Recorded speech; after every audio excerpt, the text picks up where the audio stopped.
రఘుకుల తిలక రారా కోసల రామ రారా అనే పాట చాలా ట్రెండింగ్ అవుతుంది. మరి ఆ పాటని గతంలో చాలామంది పాడినా కూడా అంత ఫేమ్ రాలేదు, అంత వైరల్ కూడా అవ్వలేదు. బాపట్ల జిల్లా కర్లపాలెం గ్రామానికి చెందినటువంటి కొండల స్వామి గారు పాడిన తర్వాత ఆ పాటని చాలామంది అభిమానిస్తున్నారు, ఆరాధిస్తున్నారు. పొద్దున్నే దేవాలయాల్లో కూడా ఆ పాటని మారుమోగేలా చేస్తున్నారు. ఆయన ఆ పాట పాడినటువంటి వ్యక్తి కొండల స్వామి బాబాయ్ గారు ఉన్నారు ఈరోజు మనతో. మన ఛానల్లో కూడా పాటలు పాడించి కాసేపు ప్రజలని ప్రేక్షకులని ఆనందింపజేసే ప్రయత్నం చేస్తాను. సో కొండల స్వామి బాబాయ్ గారు ఈరోజు మనతో ఉన్నారు. నమస్తే బాబాయ్. నమస్తే. మొత్తానికి ఫేమస్ అయిపోయావు. అయ్యప్ప స్వామి భజనలు ఎన్ని సంవత్సరాల నుంచి పాటలు పాడుతున్నారు మీరు? నేను మొదటి సంవత్సరం మాలేసుకున్న దగ్గర నుంచి కూడా ఇప్పటి వరకు దరిదాపుగా 36 సంవత్సరాల నుంచి పాటలు పాడుతున్నాను. దాదాపుగా 36 ఏళ్ళ నుంచి 18 సంవత్సరాల నుంచి ఆర్కెస్ట్రా మీద అయ్యప్ప భజనలు చేస్తూ ఉన్నారు. అంటే 36 సంవత్సరాల నుంచి పాటలు పాడిన, దాదాపుగా 18 ఏళ్ల నుంచి కష్టపడుతూ ఉన్నా కూడా రాని ఫేము నేము ఈరోజు మీరు పాడినటువంటి ఒక పాటతో వచ్చేసింది. అవును. సంతోషంగా ఉందా? చాలా సంతోషంగా ఉంది. ఆ కష్టమంతా, ఇన్నేళ్లు పడినటువంటి ఆ కష్టమంతా ఒక దెబ్బతో ఒక పాటతో పోయింది. ఎట్లా ఉంది ఇప్పుడు? ప్రజల నుంచి స్పందన ఎలా ఉంది? చాలా బాగుందండి. మన ఒక్క 2 తెలుగు రాష్ట్రాలే కాకుండా విదేశాల్లో సెటిల్ అయినటువంటి ప్రపంచం మొత్తం తెలుగు ప్రజలు ఎక్కడైతే ఉన్నారో వాళ్ళందరూ కూడా దీన్ని ఆదరిస్తున్నారు, రీల్స్ చేస్తున్నారు. అవును. మళ్ళీ మా ఛానల్లో కామెంట్లు పెడుతున్నారు. అవును. ఫోన్లు చేస్తున్నారు. ఓకే. అందరూ కూడా అభినందిస్తున్నారు. అంటే మీ గొంతులో ఏదో తెలియని మాధుర్యం ఉంది. గతంలో ఈ పాటని చాలా కాలం కింద కొంతమంది పాడినా కూడా ఎవరికి తెలియలే ఈ పాట. అవును. మీ గొంతులో ఆ మాధుర్యం ఉండటం వల్లే బహుశా మరి శ్రీరామచంద్రుడు మీ కష్టానికి ఇన్నేళ్ల నుంచి కష్టపడుతున్నాడు నా భక్తుడు, ఇతను కూడా కొంచెం ప్రజల్లో తెలిసేటట్టు చేయాలని అనుకున్నాడేమో. కానీ మరి మీ కష్టానికి తగిన ప్రతిఫలం దక్కిందని నేను కూడా అనుకుంటున్నాను. ఎందుకంటే నాకు మొదటి నుంచి కూడా మొదటి సంవత్సరం అయ్యప్ప మాల వేసుకున్న తర్వాత ఈ శ్రీరాముడి గురించి ప్రవచనాలు వినటం వల్ల అయితేమి, ఆయనలో ఉన్నటువంటి గుణగణాల వల్ల అయితేమి నా మనసు రాముడి వైపు వెళ్ళింది. అయితే ప్రతి సంవత్సరం మాలేస్తున్నా కానీ నాకు బాగా అయ్యప్ప స్వామితో పాటుగా శ్రీరాముడు అంటే బాగా ఇష్టం. నాకేదన్నా చిన్న కష్టం వచ్చినా రామ అంటాం అలవాటు. ఆ తర్వాత నేను వినియోగించే వస్తువులు, నాకు 2 ఆటోలు ఉన్నాయి, అనౌన్స్మెంట్ ఆటోలు. ప్రతి ఆటో మీద వెనక వైపున రాముడే నా దైవం అనే ట్యాగ్ ఉంటుంది. ఓకే. బైక్ మీద రాముడే నా దైవం ఉంటుంది. అట్లా భగవంతుడిని కొలుసుకుంటానే వస్తున్నా, నా ప్రయత్నం నేను చేస్తున్నా. ఛానల్లో పాటలు పాడా, అయినా కూడా ఈ రఘుకుల తిలక మరి ఆ భగవంతుడు నా మొర ఆలకించాడో, నా భక్తికి మెచ్చాడో నాకు తెలీదు. ఈ రోజున ఎక్కడ చూసినా చిన్నపిల్లలు మొదలుకొని ముసలి వాళ్ళ వరకు ఆ పాటే మీ ఇంటి దాకా మమ్మల్ని కూడా తీసుకొచ్చింది. అవును. ఒకసారి మన ప్రేక్షకుల కోసం, ప్రజల కోసం, భక్తుల కోసం మన శశి టీవీ ఛానల్లో మీ గొంతుతో ఒకసారి పాడాలని రిక్వెస్ట్ చేస్తున్నాను. అలాగే.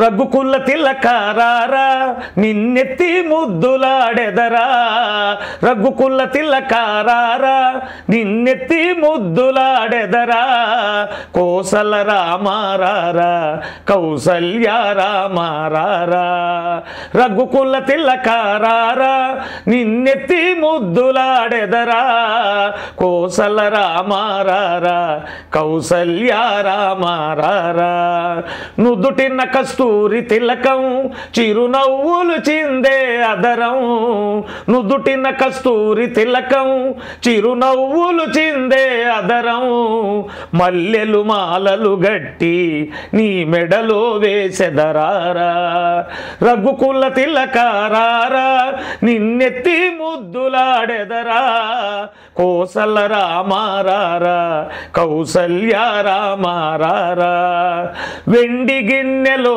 పాలు అవి నీకై ఉంచితిరారా, వెండి గిన్నెలో పాలు అవి నీకై ఉంచితిరారా, అల్లరి చేయగమాని నువ్వారగించగారారా,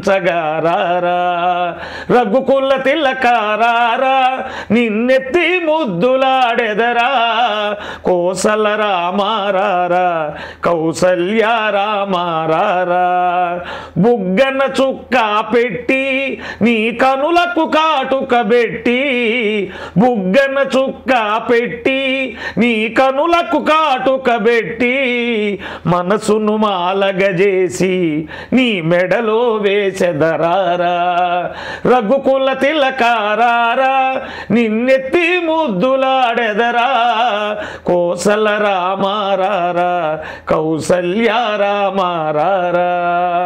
చాలా బేస్ వాయిస్ నేది, చాలా అంటే మౌత్ కూడా అవసరం లేదేమో. అంటే భజనలో కూర్చున్నప్పుడు కూడా నీ గొంతు కొంచెం పెద్దగానే అనుకుంటా కదా, పెద్దగానే పాడుతున్నాను. అవునవును, గొంతు చాలా బాగుంది బాబాయ్, చాలా బాగుంది. తర్వాత ఈ బాపట్లనైనా మొత్తం మీ స్వగ్రామం అంతా కర్లపాలెమేనండి. కర్లపాలెంలో ఉంటా, పాత నందాయపాలెంలో స్థలం కొనుక్కొని పాత నందాయపాలెంలో ఇల్లు కట్టుకున్న కర్లపాలెమే అంటారు దీన్ని. ఓకే ఓకే, కర్లపాలెమే. ఎంతమంది పిల్లలు బాబాయ్ నీకు? నాకు ఒక అబ్బాయి ఒక అమ్మాయి. ఏం చేస్తున్నారు వాళ్ళు? అబ్బాయి నాతో పాటే ఉంటాడు, నాతో అనౌన్స్మెంట్కి వెళ్తా ఉంటాడు, ఈ పాటలు ఎడిటింగ్ అవన్నీ కూడా చేస్తూ ఉంటాడు. నేను పాడే పాటలు లిరిక్స్ అవన్నీ కూడా వాడే చూసుకుంటాడు. ఇక అమ్మాయిని తెనాల దగ్గర కొలకలూరు ఇచ్చాను. ఓకే, పెళ్లి అయిపోయింది. పెళ్లి అయిపోయింది, 2 ఆడపిల్లలు, అబ్బాయికి 3 ఆడపిల్లలు. అబ్బాయి కూడా మ్యారేజ్ అయిపోయింది. ఓకే, ఏంటి ఇప్పుడు నెక్స్ట్ నీ టార్గెట్ ఏంటి? ఇప్పుడు ఆల్మోస్ట్ 2 తెలుగు రాష్ట్రాల ప్రజలకి కొండల స్వామి గారు అంటే తెలిసిపోయింది, మీ పాట తెలిసిపోయింది, మీ ఊరు తెలిసిపోయింది. నెక్స్ట్ ఇప్పుడు ఏంటి? ఏముంది, ఇప్పుడు వరకు కూడా పాటలు చేసుకుంటున్నాం. అయ్యప్ప ఆర్కెస్ట్రాల ద్వారా ఇటు విశాఖపట్నం నుంచి కడప దాకా, విజయవాడ, సత్తెనపల్లి, గుంటూరు ఇట్లా చేసుకుంటూ వచ్చాం. అయితే ఈ రఘుకుల తిలక అనేటువంటి పాట ఏ ముహూర్తంలో విడుదలైందో, ఈ ఫేమ్ ఎట్లా వచ్చిందో, ఇప్పుడు నా మీద చాలామంది అభిమానులు కానీ ప్రేక్షకులు కానీ కొన్ని అంచనాలు పెరుగుంటాయి. వాళ్ళ అంచనాలకు తగ్గట్టుగా నెక్స్ట్ మరొక పాట రావాలి, మరొక పాట దీనికి తగ్గకుండా ఈక్వల్ గా ఉండే విధంగా ప్లాన్ చేసుకుంటున్నాను. వస్తే ఈసారి అద్భుతమైనటువంటి పాటతో మళ్ళీ అభిమానులు పలకరిస్తాను. నేను పాటలు రాస్తావు బాబాయ్? నువ్వే రాస్తావు? నేరాయను, మా బాబు రాస్తాడు. మణికంఠ రాస్తాడు. అంటే స్వరకల్పన ఎవరు చేస్తారు? స్వరకల్పన కూడా వాడే చేస్తాడు, ట్యూన్ కూడా. ఎన్ని పాటలు రాసుంటాడు ఇప్పటిదాకా? 55 పాటలు. 55 పాటలు మీ బాబే రాయటం, ఆయనే స్వరకల్పన, మ్యూజిక్. ఏదైనా మధ్యలో సాయం కావాలంటే, ఏదైనా అవసరం అయిందంటే, నాన్న ఇక్కడ ఈ పదాలు ఉంటే, మనకి రామాయణం, భారతం, భగవద్గీత ఇవన్నీ కూడా చదివి ఉన్నాను, అందులో పట్టుంది కనుక ఈ పదాలకు ప్రాసెస్ ఎట్లా ఉంటుందని చెప్తా, ఐడియా చెప్తా ఉంటా. ఇక అన్ని కూడా అబ్బాయే చేస్తాడు. మొత్తానికి మంచి పేరు వచ్చింది బాబా నీకు. ఇప్పుడు సినిమా వాళ్ళ నుంచి నీకు ఎలాంటి పిలుపు వచ్చింది? సినిమా వాళ్ళంటే ఈ పాట ఎప్పుడైతే హిట్ అయిందో, ముందు సుమన్ టీవీ వాళ్ళు ఇట్లా ఇంటర్వ్యూలు కొన్ని ఛానళ్ళు ఫోన్ చేశారు. ఫోన్ చేసి